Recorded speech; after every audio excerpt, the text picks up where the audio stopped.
Hey guys, it's Whimsical. So, I don't make videos very much, but I'll start making videos a lot more. More about picking things apart, but something genuinely fueled my anger today.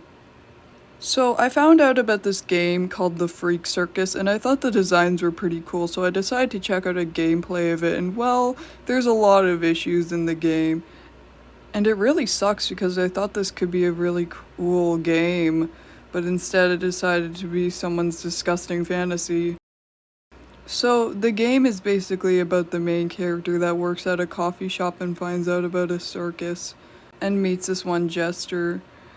And it seems like at first the jester wants to be friends with the main character, but things seem to get really creepy because instead of having a normal consensual relationship, the jester breaks into the woman's house in the middle of the night and talks about how he's been stalking her and says a bunch of really weird comments.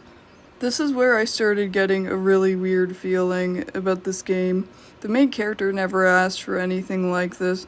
I just wanted to hear about the story and her going to the circus, but instead I'm getting this bullshit. But then it gets worse. When she goes to the circus, she has another not very consensual interaction with another jester, but this time it gave the user a yes or no button, which I guess is better than just some creepy jester breaking into a woman's room in the middle of the night. And then she goes to another show, and it shows the jester that was being creepy about her literally murdering someone, and she isn't disturbed because she got drugged. And then the next really creepy thing that happened is the jester takes her and it doesn't even give a yes or no button. It just gives a bunch of yes buttons like this is a joke or something.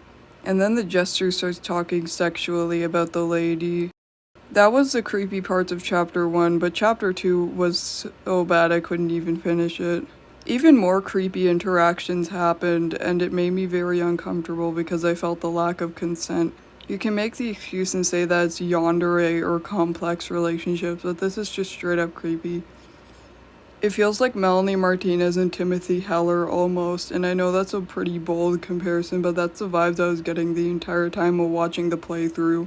This game really had potential to be some creepy game that could have dealt with sexual assault, but no, it kind of glorified it actually.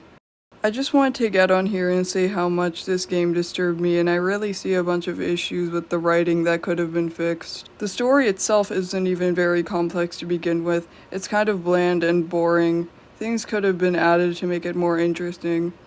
Another thing I noticed is there is a few flaws with the art style. Most of the art is pretty good, but there are some scenes where it's not very well done.